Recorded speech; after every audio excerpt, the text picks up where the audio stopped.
Ripple is still expanding and bringing CBDCs to the next level. What is the WEF's involvement in this? And how will Ripple continue to operate? Stay tuned till the end of the video to find out.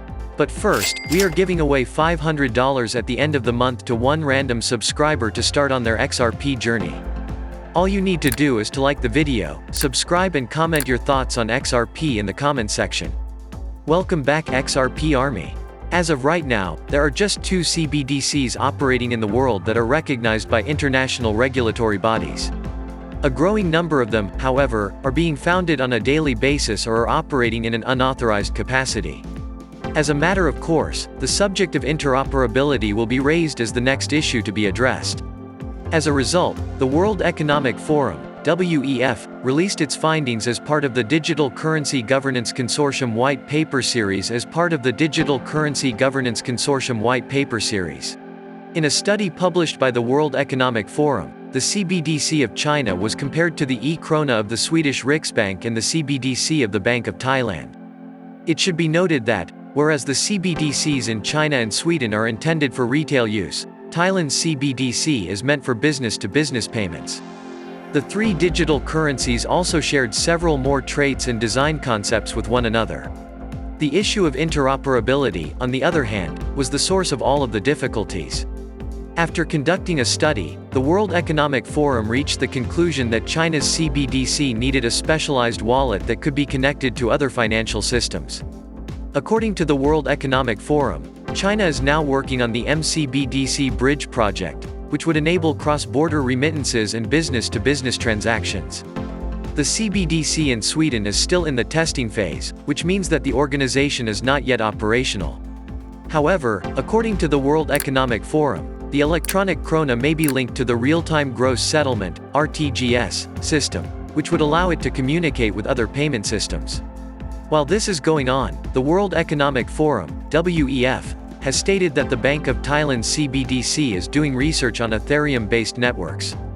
A communication protocol and standard must be developed by the central bank if it decides to grant cross-border access to the CBDC and wants to promote interoperability with foreign CBDCs. If the central bank decides to grant cross-border access to the CBDC and wants to promote interoperability with foreign CBDCs, it must develop communication protocols and standards. Do you agree that XRP is the solution to the CBDC problem? If yes, then make sure to like this video. Interoperability has an influence on a variety of other areas as well, including KYC, AML processes, the role of intermediaries, and user privacy, to name a few.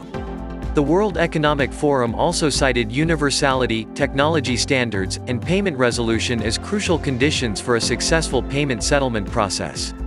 The following is what they said. In terms of implementation technology, central bank digital currencies can make use of a combination of different technologies such as traditional centralized databases and systems, shared databases or distributed ledger technologies.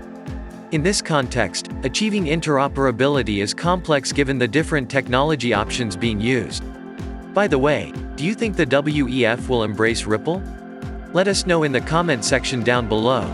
It is vital to keep an eye on crypto businesses that are partnering with central banks to aid them in the establishment of their own CBDCs, in addition to keeping an eye on CBDCs. For instance, the interaction between Ripple and the Royal Monetary Authority of Bhutan is a good illustration of this, RMA. This episode of the Thinking Crypto podcast featured a chat between the host and Monica Long, General Manager of Ripple X, who highlighted the global expansion of CBDCs and underlined the need of interoperability across various systems. Moreover, the XRP ledger, according to Long, may one day serve as a way of achieving this objective. When it comes to cryptocurrency regulation, Ripple argues for the use of existing frameworks that have already been put in place to protect investors.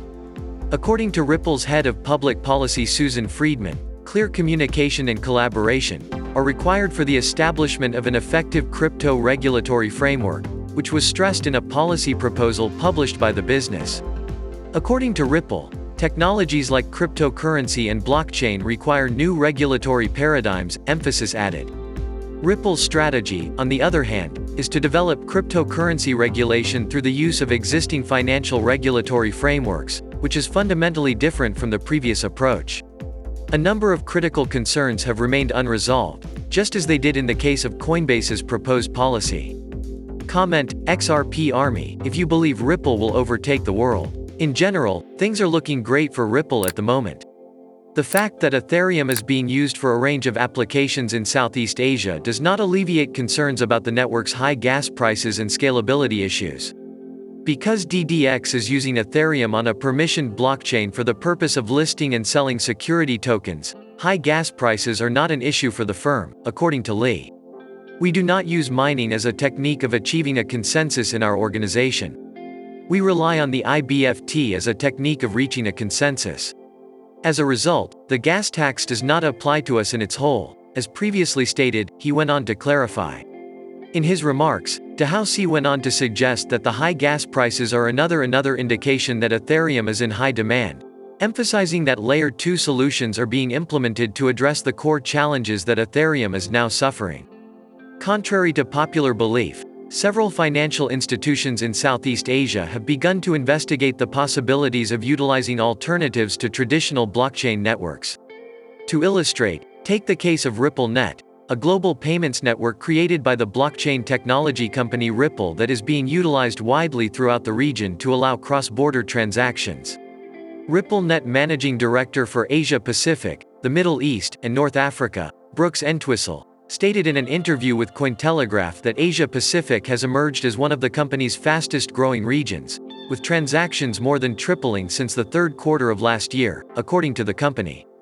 Ripple's decision to buy a 40% stake in the cross-border payment processing hub Trangloa has prompted the business's CEO, Entwistle, to declare that the company has backed the construction of a new on-demand liquidity corridor in the Philippines as a result of the transaction.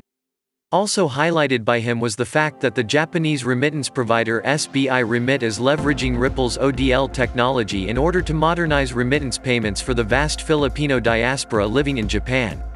Entwistle presented the following justification for his actions. This has profound implications for accelerating financial inclusion and creating economic fairness and opportunity, especially in a region which comprises some of the biggest remittance-receiving countries in the world, such as the Philippines. Therefore, while Ethereum retains a substantial amount of influence in Southeast Asia, alternative blockchain technologies are beginning to gain traction. Examples include the Solana blockchain, which is gaining popularity among companies because of its rapid transaction speeds and low transaction costs. Henri Arslanian, a crypto leader and partner at PwC, told Cointelegraph that as financial institutions become more aware of the benefits of different Layer 1 solutions, they are increasingly looking to alternative blockchain networks for their needs. Each Layer 1 solution has different features from speed and scalability to transaction fees and carbon footprint. Each organization will have its own priorities and use case requirements that may make them choose one network over another. What do you think about these news on Ripple? Do you think Ripple is about to change the world? Let us know in the comment section. If you want to continue to know about XRP, we have got 2 videos waiting for you on the end screen to check out. Make sure to subscribe and give us a thumbs up. Thank you so much for watching. See you in the next video. Kindly note that prices of cryptocurrencies frequently change, so by the time you watch this video, it might have changed to a whole new value. The information provided in this video does not constitute investment advice, financial advice, trading advice, or any other sort of advice, and you should not treat any of the content as such.